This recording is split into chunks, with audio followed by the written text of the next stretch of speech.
nome do Pai, do Filho e do Espírito Santo. Amém. Vinde, Espírito Santo, enchei os corações dos vossos fiéis e acendei neles o fogo do vosso amor. Enviai o vosso Espírito, e tudo será criado, e renovareis a face da terra. Oremos. Ó Deus, que instruístes os corações dos vossos fiéis com a luz do Espírito Santo, fazei que apreciemos retamente todas as coisas, segundo o mesmo Espírito, e gozemos sempre da sua consolação. Por Cristo Senhor nosso. Amém. Nossa Senhora de Pentecostes, Orai por nós que recorremos a vós. São José, nosso Pai protetor, Orai por nós. em nome do Pai, do Filho e do Espírito Santo. Amém. Então, hoje nós vamos ver a castidade como louvor de Deus e assim como um caminho para a cura interior nesta área da nossa vida. Como nós falamos semana passada, a nossa vida é um se voltar para Deus e nós queremos pedir que essa castidade ela se volte para Deus. Quanto mais a gente se volta para Deus na nossa vida e na nossa história, Deus vai curando as nossas feridas e aí a gente vai se voltando cada vez mais para Ele, tá? Que esta vida aí no começo louve a Deus através de pensamentos e atitudes castas, como quer dizer o Catecismo da Igreja Católica. Primeiro ponto, quando a gente falava de castidade antigamente, castidade era o quê? Pureza de atos e pensamentos. Pur, no grego, é fogo. Então, a visão de castidade era o quê? Era purificar, queimar aquilo que era sujeira. Então, a sexualidade era vista sempre como algo negativo que tinha que ser purificado o tempo todo. Continua assim, continua de uma certa maneira, mas o conceito do catecismo agora é um conceito positivo de castidade. Castidade significa, como está aí, número 2395 do catecismo, castidade significa a integração da sexualidade na pessoa, inclui o aprendizado do domínio pessoal. Íntegro, o que é uma coisa íntegra? É uma coisa inteira.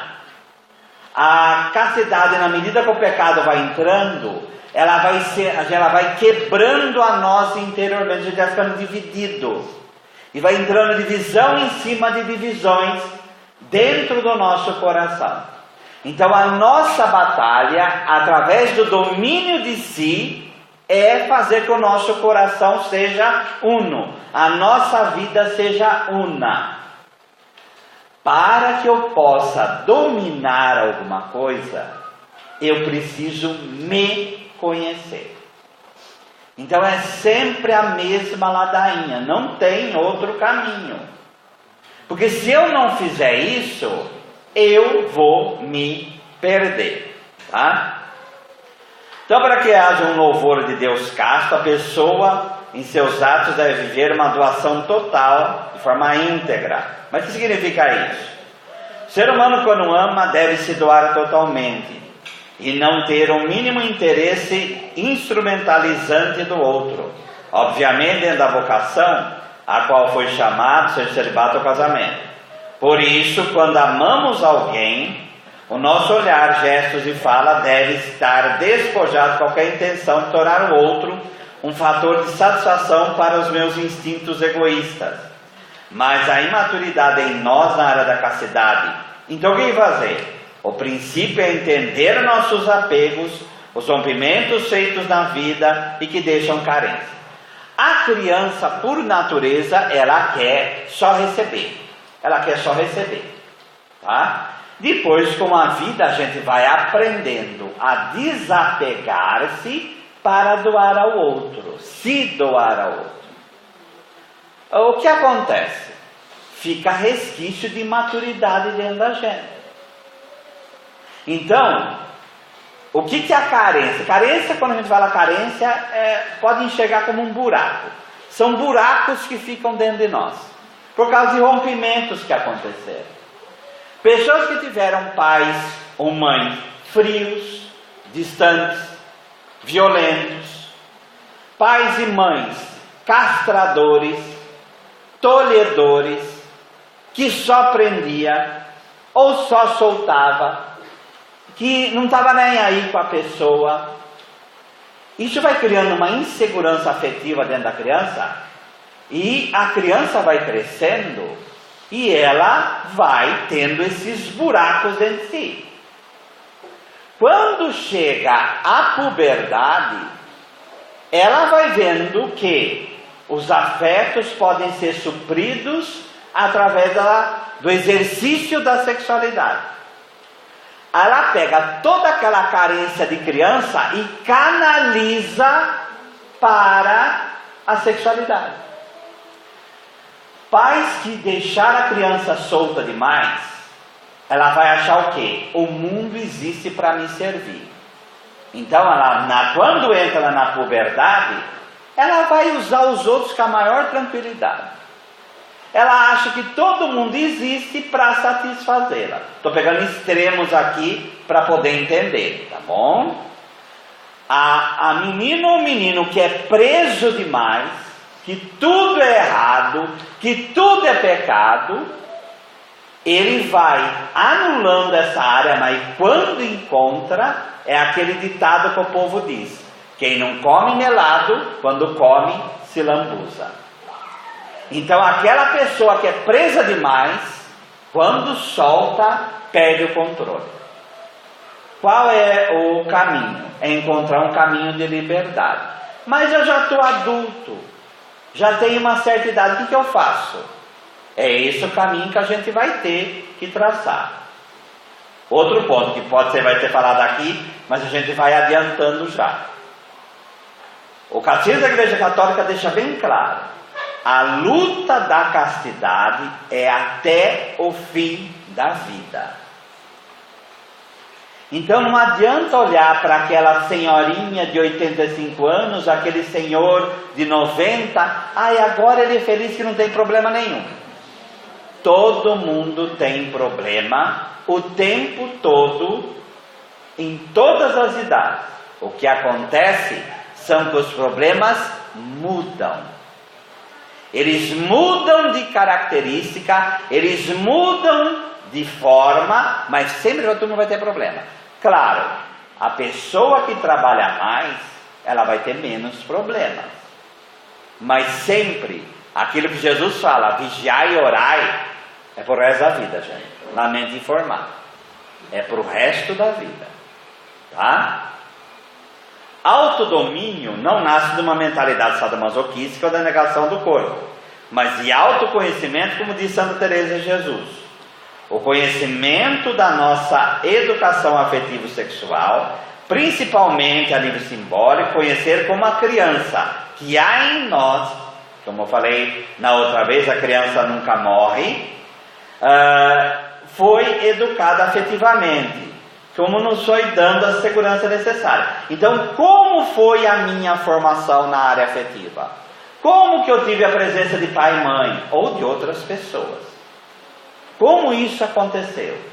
Então eu tenho que, em Deus, esse autoconhecimento não é psicológico só, é um autoconhecimento em Deus, como que foi minha formação? E eu conversar com esta criança, eu realmente rezar por ela, para que essas lacunas vão sendo supridas na minha vida e na minha história. Quanto mais conhecemos nossa insegurança afetiva, sempre na graça de Deus, vamos tornando seguros como para verdadeiramente zoar aos outros. Alguém poderia levantar o problema: se eu for esperar a resolução de meus problemas, quando poderei ter um relacionamento sadio? A perfeição só na ressurreição final. Por isso é necessário a cada relacionamento, com cada pessoa, ir conhecendo nossas opções e intenções, essa vigilância tanto propalada nos evangelhos. Então, marido e mulher, ou a pessoa solteira, tanto faz. O marido ajudar a mulher a se conhecer e o marido ajudar a mulher a se conhecer. E isso nas várias etapas da vida. Mas não é só marido e mulher.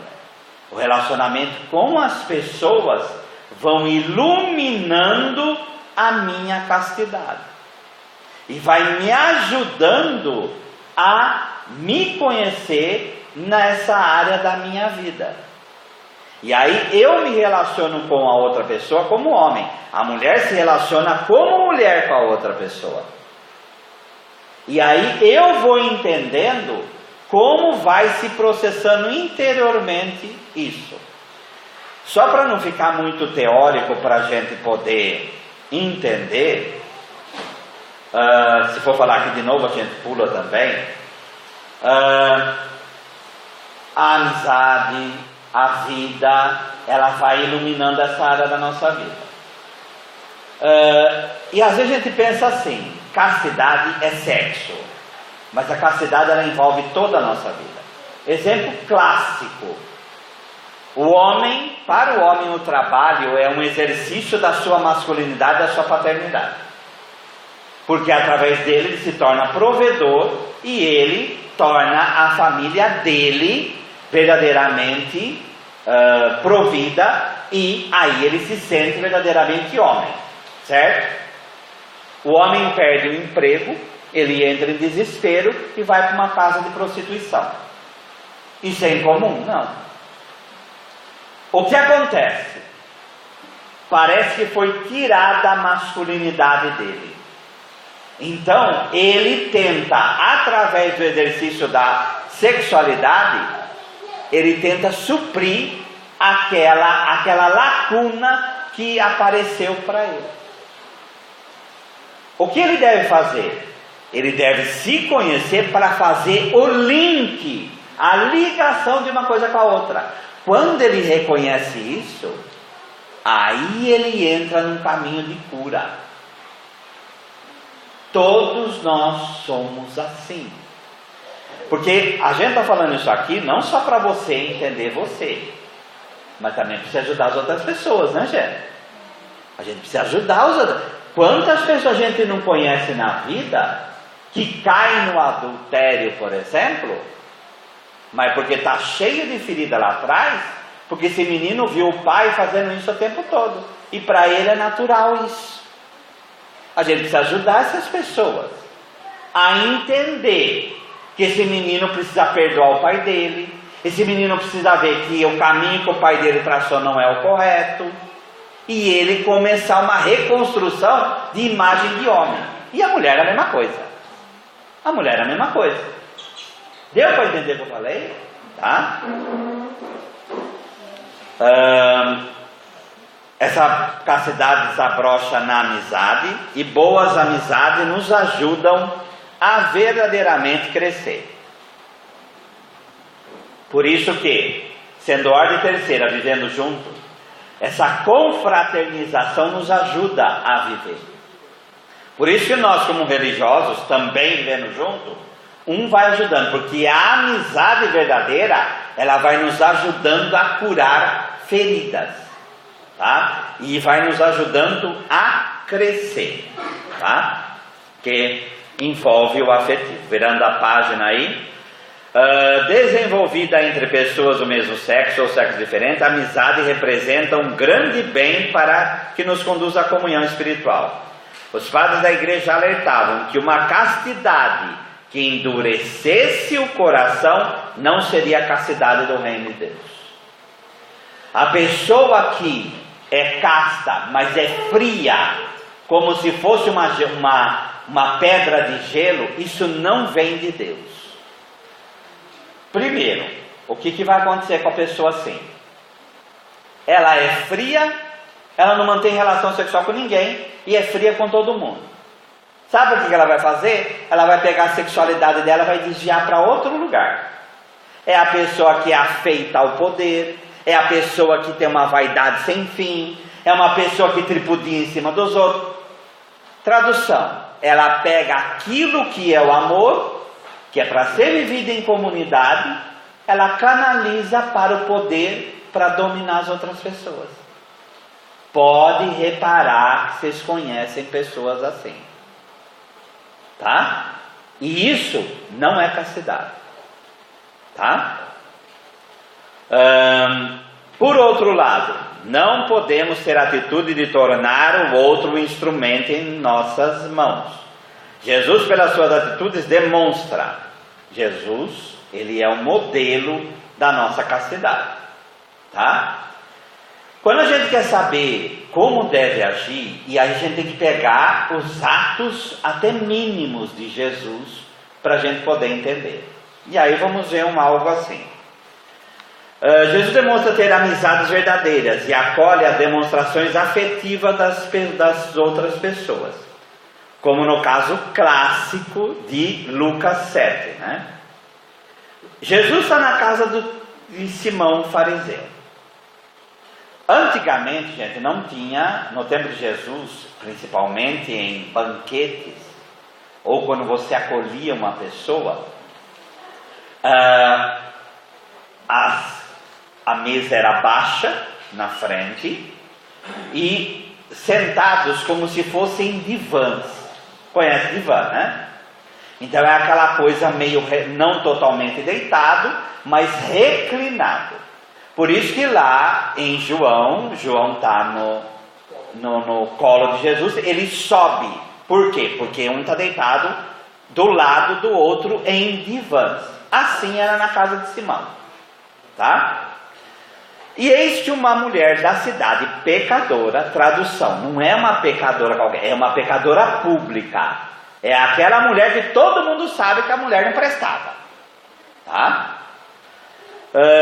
Sabendo que ele, Jesus, estava à mesa na casa de Simão, levou um vaso de alabastro com unguento. E então, por detrás dos pés, chorando, regava-os com suas lágrimas e os enxugava com os próprios cabelos. Beijava-lhes os pés e ungia com unguento. Eu brinco isso com meus alunos, eu adoro citar isso aqui para seminarista, né, que vão ser padres, né? Eu falo, tem padre que se alguém desse um afeto desse, ele chutaria a boca da mulher.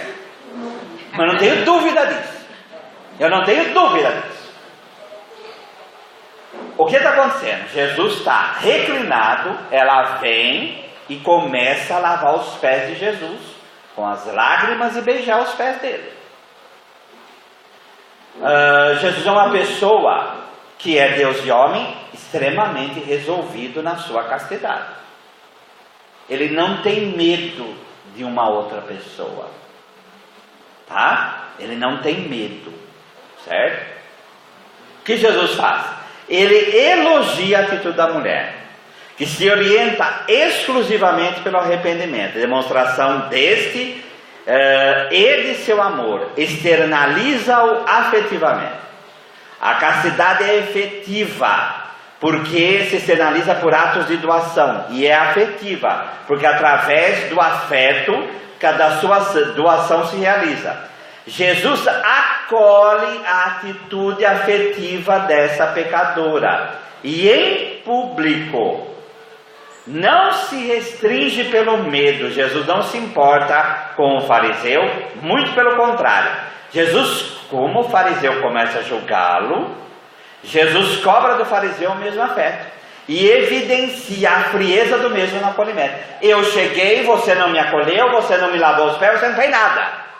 Enquanto esta pecadora não cansa de me beijar os pés e lavar com lágrimas, tá? E por fim, por isso eu te digo, perdoados são os seus muitos pecados, porque ela muito amou, mas aquele a quem pouco se perdoa, pouco ama. A demonstração do amor da pecadora expressa o seu total arrependimento. Concluindo, o coração da pecadora se unifica ao ir afetivamente ao encontro de Jesus, que perdoa. E esse tem um coração uno e bastante para acolher. Qual seria a nossa atitude no lugar de Jesus? Essa é uma pergunta básica. E agora não precisa vir uma pecadora entrar aqui para fazer isso. Mas isso é nos nossos irmãos e irmãs, né? Que a gente vai acolhendo os verdadeiros. Agora, o acolhimento do pai ao seu filho, que se extraviou, aí Lucas 15, mas expressa assim: mas ele partiu e voltou para seu pai. Quando aí estava longe, seu pai o avistou e sentiu compaixão. Correu-lhe ao encontro e abraçou e cobriu-lhe de beijos. Tá? Jesus também acolhe e abraça crianças, novamente uma atitude casta, pública e acolhedora. E repreende quem impede de acolher as crianças, conforme a passagem aí abaixo de Marcos 10, versículo 13. Então, nós somos chamados a viver essa castidade. Se não temos, temos que pedir para Deus. Agora, sair daqui todo mundo abraçando e beijando os outros? Não, gente. Cada um tem sua estrada de expressividade e de acolhimento do outro. Isso vai do sorriso, do cumprimento, da atenção. E primeira coisa, qual a primeira atitude de acolhimento de uma outra pessoa? Qual é? Atitude. Qual a primeira? Não. Lembra de Lucas 10? Fala. O olhar.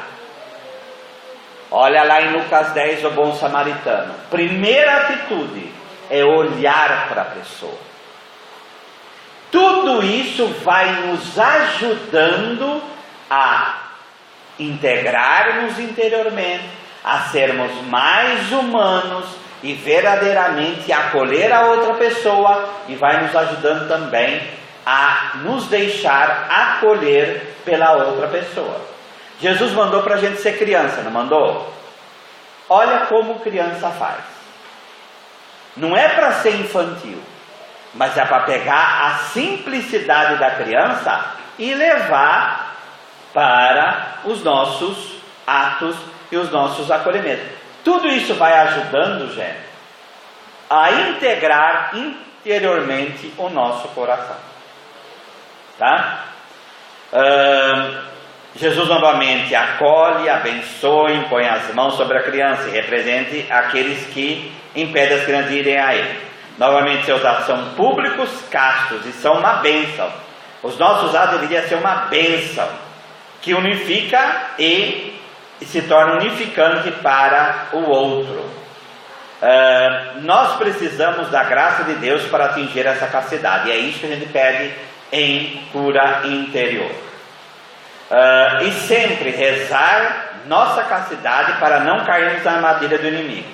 Não é à toa que São Bento exortava, quando se acolhia um hóspede, rezar antes de dar o ósculo da paz, para não cair nas ciladas do demônio. Então, rezar sempre, nunca desistir, tá? Por outro lado, também Jesus condena a afetividade dúbia de Judas Iscariotes, como também no Salmo, aquela pessoa que sorri e nos acolhe e está com uma faca nas nossas costas. A gente tem que ter discernimento nos nossos atos e no acolher ao outro. A gente também não pode reforçar hipocrisia. Uma coisa que infelizmente a gente hoje enfrenta é o quê? E isso eu não estou falando em todo tipo de relação, inclusive marido e mulher. O marido vai, e a gente já conheceu, vocês devem ter conhecido pessoas assim, espanca a mulher, arrebenta com ela, sai e volta como se nada tivesse acontecido. E ainda quer manter relação sexual com ela como se nada tivesse. Gente, esse tipo de coisa é mostrar que é uma pessoa totalmente instrumentalizante de usar a outra pessoa e fazer o que quer. Isso não vem de Deus. Isso não vem de Deus, tá? Então nós precisamos pedir a Deus a graça de nos conhecer para ir trabalhando a nossa hipocrisia, para que a gente seja autêntico. É preferível caminhar devagarinho, conhecendo a castidade e tendo atos verdadeiros, do que ser falso instrumentalizador do outro. Ficou clara a diferença que eu quero mostrar aqui, gente? Tá? Olha para a própria vida, a gente conhece um monte de gente que tem problema, tá? Cada um, o último parágrafo aí do item, cada um pode ter uma visão de castidade, mas Jesus é o modelo perfeito em nossos atos castos que louvam a Deus, construindo verdadeiras amizades, porque a única intenção que devemos ter é a doação que Ele mesmo fez. Esses atos se tornam louvor de Deus, porque aproximam o ser humano de outros seres humanos e de Deus. São atos verdadeiramente castos e, por consequência, verdadeiramente amorosos. Quando a gente fala de pastoral da acolhida nas nossas paróquias, é aquela pessoa que acolhe verdadeiramente o outro, porque ela é verdadeira. E aí a outra pessoa se sente verdadeiramente acolhida, como Jesus fez. Gente, todos nós, vou repetir mais uma vez, porque senão começa aquele show interior. Eu nunca vou conseguir. Todo mundo está na estrada da conquista disso. Todo mundo sofre, tá? Os que são casados, que têm filhos aqui, sabem muito bem a luta que é lidar com isso. Aquele menininho que cuidou, que fez tudo, daqui a pouco me vira um negócio e fala, não reconhece, mas isso daí é o que eu criei, gente.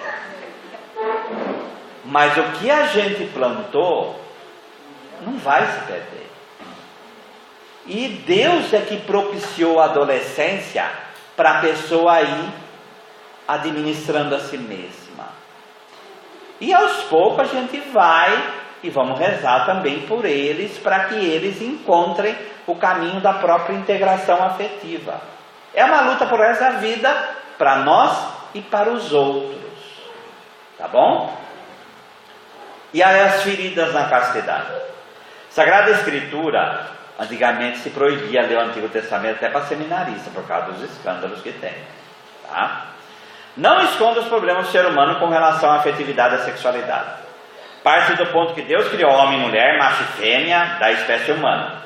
E o homem, deixando seu pai e sua mãe, isto é, uma maturidade afetiva, podia então se entregar à sua mulher e constituir uma família. Sem o pecado não havia problema com a nudez, pois não se cobiçava o corpo da outra pessoa. É o pecado que faz com que isso aconteça. Com a entrada do pecado, a consequência é a dominação do homem sobre a mulher. Essa dominação tem um caráter de uso, tá? Essa dominação é pecaminosa e não é desejo de Deus. Dessa dominação surgem todos os pecados e fragilidades da área afetiva. Todos. Sem exceção. Sem exceção. Tá? Então, nós somos chamados a entender isso dentro da gente. Tá? Entender isso dentro da gente. O verbo hebraico machal, traduzido por dominar, é o mesmo utilizado no domínio de nação sobre nação. É o mesmo que o pecado que leva Davi, no final, até expor a morte um soldado, que é Urias, para ficar com a mulher dele. Tá? Da mesma forma, Aminon, ele estupra a sua meia-irmã, porque não consegue controlar a própria paixão. Dou uma dica, lê depois esse texto em casa e compara com aquilo que nós vemos hoje. Ele fica doente por causa da meia-irmã dele, e ao fazer a relação sexual, ele joga ela como se fosse um copo descartável. Então a gente fala, mas na Sagrada Escritura a gente tem experiências que iluminam plenamente aquilo que a gente passa hoje. Porque a mentalidade do quê? Eu quero usar os outros. Quem tem a mentalidade de uso, vai sempre cair. Sempre. Porque é aquela criança que não cresceu e que quer as coisas na hora que ela quer, do modo que ela quer. Tá? Muitas pessoas, aí no próximo parágrafo, trazem feridas na sexualidade. A criança que não recebeu afeto, ou pior ainda, que é abusada na sua sexualidade. Essa criança, ao encontrar a manifestação da sexualidade na adolescência, não consegue se controlar. E atualmente, com a internet, com exposição pornográfica, erótica, etc., surgem vícios com pornografia, masturbação, parafilia, patologia, etc. O que acontece? O maior crime da criança abusada é o que é? Quando a criança é abusada lá nos seus 6, 7 anos, ela não tem noção do que é a sexualidade e o exercício dela. Quando ela entra na puberdade, aí ela vai entender, começa uma guerra interior dentro dela, porque aí ela compreende o que fizeram com ela. Essa é a ferida maior de quem foi abusado. Por isso, até a psicologia, vocês vão rezar pela cura interior de quem foi abusado, gente. A primeira coisa, convença essa criança que ela não teve culpa. Você pode pegar uma pessoa de 80 anos que foi abusada, e ela pode ter trazido a ferida a vida inteira, viu?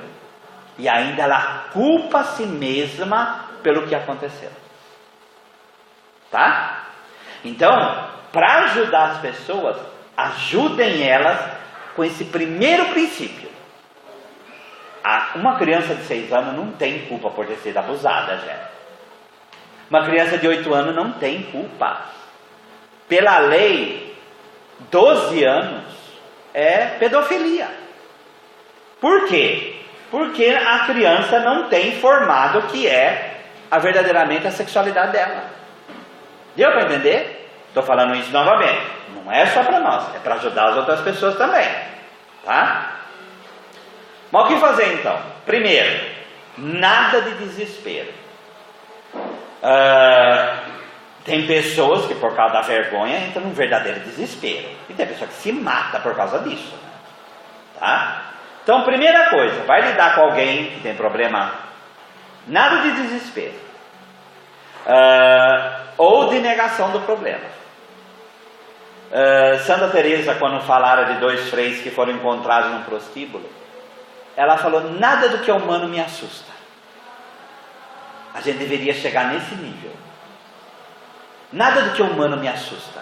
Não quer dizer que eu vou concordar, não quer dizer que não, mas eu tenho que compreender para ajudar. Tá? Como diz o Catecismo da Igreja Católica, a luta, esse é o que eu falei, a luta na castidade é para toda a vida do ser humano. Então, primeiro ponto para a cura interior, eu tenho que aceitar que eu sou fraco. Não adianta eu ficar mentindo para mim mesmo. Não é para eu sou fraco, então eu vou exercer minha fraqueza. Eu não estou falando isso. Eu estou falando para aceitar a própria fraqueza, aceitar a própria ferida, para quê? Para apresentar para o médico. E no caso nosso aqui, Deus. Correto? Tá? Segundo ponto, conhecer a própria história afetiva. Entender as carências, os afetos não recebidos, a violência sofrida pela nossa criança interior. Violência não precisa ser física. Aquela mãe que fica o tempo inteiro, olha, se vestir desse jeito, você é uma prostituta. Se você fazer isso, você é uma prostituta. Vai criando na cabeça da menina, meu corpo não presta. Tá? E vai criando ferida interiormente com relação a isso. Estou dando exemplos aqui. Então eu tenho que entender como foi minha história. Agora, comece sempre pelo positivo. O exemplo que eu dei a outra vez lá dos casos da Irlanda. Então, teve carga de amor? Teve. Comece por aí. Comece por aí. Então, não fica também, eu vou mexer no primeiro entrado. Nós tivemos pontos positivos da nossa afetividade. Pessoas que nos ajudaram. pai, mãe, tio, madrinha, sabe lá eu quem. Lembra de uma coisa boa? É ali que você vai começar a trabalhar. A gente, quando fala de castidade, a gente só pensa em pecado. Mas tem coisa boa, gente, e muitas coisas boas. Então comece a tua história afetiva, lembra das coisas boas, tá? Lembra do carinho, lembra do afeto, lembra das brincadeiras que levaram pai e mãe, que te levaram a viver, que te levaram a ser feliz. Então comece por aí. Também vai mexer com pessoas que têm trauma, comece por aí. Senão a gente entra num show de condenação. Jesus não condenou a pecadora. Em primeiro lugar, ele foi para o positivo dela. Olha o bem que ela fez. Depois, como no caso de João 8, a adúltera, ninguém te condena? Eu não te condeno. Mas não peques mais.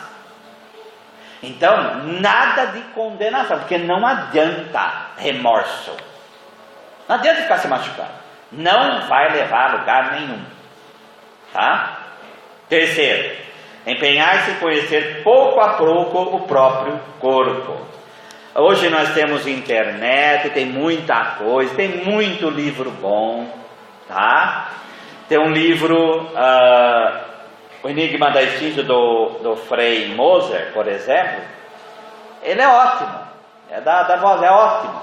Então tem muita coisa boa. A parte do catecismo com relação a isso é ótima. Tem um documento da igreja, que agora eu não vou recordar o nome, mas é sobre sexualidade e família. É o único documento que é um verdadeiro tratado de sexualidade. É curto, não é uma coisa, mas é muito bom. Então tem muita coisa boa para ler. Por quê? Principalmente homem. Não sabe nem o que acontece em si mesmo. Dá nada. Não conhece nada, não quer saber de nada, é aquilo lá mesmo e pronto, acabou. Aí fica muito difícil. Então, gente, vamos investir num autoconhecimento também científico. Também para a gente entender essa área da vida. Até fisicamente, gente. Tem mulher e homem que não conhece nem o próprio corpo. Teve uma estatística um tempo atrás de câncer em pênis no Nordeste, porque os homens não se limpam. Gente, isso é grave. Então, são coisas que a gente também não tem nada a ver com cura interior no sentido estrito, mas ajuda também, né? Tá? Quarto ponto. Renunciar a toda tendência de dominar o outro. Esse dominar o outro não somente na área sexual, mas em qualquer outra área. Tá? Usar as pessoas, vaidade extrema, orgulho, inveja, é tudo usar o outro. É tudo usar o outro.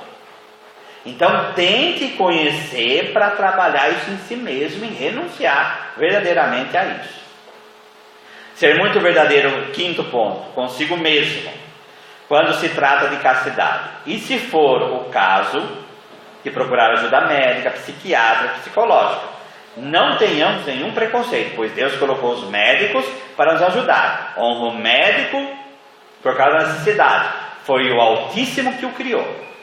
O nosso fundador, ele foi para a psiquiatra, ele teve síndrome do pânico, Padre Gilberto foi depressivo também, ele nunca negou isso, tá? Então a gente tem que assumir as próprias fragilidades. Não estou falando para todo mundo ir, mas se preciso for, não tem que ter preconceito. Certo? Tá? Sexto ponto. A cura interior é graça de Deus, que penetra no nosso ser e nos cura. Que a essa graça apresentemos nossa natureza e fragilidades humanas, para que o Senhor nos cure. Tá? E aí algumas perguntas aí. Procuro conhecer a humanidade sacratíssima de nosso Senhor Jesus Cristo. A castidade para mim é algo essencial ou conforme-me com o pensamento do mundo? Vai do jeito que vai. Então eu vou para a igreja, rezo, vou na missa. Mas na área da castidade eu faço o que eu quero. Isso não é cristão. Então eu preciso trabalhar para chegar na vida da graça. Procuro ver na castidade, na sexualidade humana o louvor de Deus, ou pecar é normal? Busco conhecer a sexualidade e a afetividade humana para ajudar os outros, ou sou indiferente? Ou ainda não vejo como criadas por Deus? Idolatro o corpo humano? A idolatria do corpo humano não vem de Deus também. E cai a beleza não referindo a Deus? Ou despreza o corpo humano, bem como a beleza do corpo humano? Então a igreja também vai lá na Capela Sistina, um monte de gente seminua. Para a igreja nunca foi problema isso. O problema está em nós, tá? A castidade é um fardo para mim, despreza a sexualidade humana vendo nela algo de pecaminoso. Procuro ver na castidade o louvor de Deus, ou tudo é pecado, inclusive o afeto de nosso Senhor Jesus Cristo. Gente, nós temos que ter o afeto de Jesus, tá bom? Nós temos que ter o afeto de Jesus, e a gente tem que pedir isso, tá? Meu falar, pensar e agir é um louvor de Deus na castidade, ou sou malicioso porque não consigo trabalhar as minhas feridas na área afetiva? Aí as doenças: idolatria, impureza, malícia, falta de controle na área afetiva, falta de pudor, parafilia, pedofilia, prostituição, lascívia, adultério, infidelidade, fornicação, luxúria, depravação e vício contra a natureza. E vai, a lista é longa. A lista é longa, tá? Vamos agora, daqui a pouco vai ter a hora média, e a gente não vai ter a parte da tarde, mas, como dizia o Monsenhor Jonas, Deus pode batizar no Espírito Santo em 45 minutos, mas pode batizar em 1 minuto, tá? Vamos lá. Nós vamos trabalhar agora numa perspectiva positiva em primeiro lugar. Bem-aventurados os puros de coração, porque verão a Deus. Vamos abaixar a nossa cabeça, estamos diante do Santíssimo Sacramento. Senhor, queremos apresentar a nossa vida afetiva e queremos perdoar aquelas pessoas que, do modo ou de outro, nos ensinaram errado, agir errado para conosco. Nosso corpo, Senhor, é um tesouro que vós nos destes, e nós queremos entregar as pessoas que maltrataram o nosso corpo ou nos ensinaram a tratá-lo de modo errado. Por isso, Senhor, somos templos do vosso Espírito. E queremos pedir, Senhor, que o vosso Espírito Santo venha até nós e possa verdadeiramente resgatar a nossa criança interior. E nós queremos, Senhor, acolher essa criança interior como acolhestes e abençoastes as crianças naquele dia em que vós, Senhor, as abraçaste e abençoaste. Por isso, no seu coração, vá lembrando de quando você era criança, 6, 7, 8, 9, 10 anos. E imagine Jesus abraçando esse menino ou abraçando essa menina. E peça que o Senhor abençoe essa criança. E no seu interior, peça ao Senhor que traga uma boa lembrança da relação com o seu pai ou da relação com a sua mãe. Aquele momento em que você recebeu um afeto, seja um abraço, seja um beijo, seja numa festinha, seja no momento à mesa. Aquele momento em que você se sentiu amado ou amada, quando criança, pela sua família, pelo seu pai ou pela sua mãe. Coloca isso no seu interior como se fosse num quadro e peça que o Senhor possa verdadeiramente fazer com que essa lembrança ela permaneça no seu interior e você possa rezar com ela. Senhor, nesse momento, junto a vós, nós queremos vos louvar e vos bendizer pelo afeto recebido pelo meu pai ou pela minha mãe, E quero, Senhor, pedir que eu possa, Senhor, nunca mais me esquecer desse momento da minha vida. E quero louvar e vos agradecer, Senhor, porque essa pessoa foi canal da vossa graça em minha vida e minha história. E quero, Senhor, pedir, da mesma forma como abençoaste a criança que é em mim, abençoa, Senhor, o meu pai, a minha mãe, e acolha também a criança deles, porque eles também tiveram feridas nessa área, na sua vida e na sua história. Obrigado, Senhor, porque essa graça vem de vós, e que seja, Senhor, o começo de uma grande estrada do meu autoconhecimento em vós, mas que principalmente, Senhor, nunca mais nos esqueçamos, Senhor Jesus, que vós quereis nos abraçar e vós quereis nos abençoar. Essa criança, Senhor, nunca mais eu vou rejeitar em minha história. Mas eu quero, Senhor, que esse afeto possa se eternizar no meu coração e na minha vida, para que eu seja, Senhor, canal de afeto para outras pessoas da minha vida. Nossa Senhora de Pentecostes, vós que acalentaste Jesus no ventre e no colo, roga por nós, para que cada vez mais possamos louvar ao Senhor nosso Deus, com a nossa vida e com a nossa história, e com o corpo que Deus nos deu. Vós que louvastes o Senhor também, através da vossa afetividade, que nós possamos fazer a mesma coisa. Glória ao Pai, ao Filho e ao Espírito Santo. O Senhor nos abençoe, nos livre de todo mal e nos conduza à vida eterna. Amém.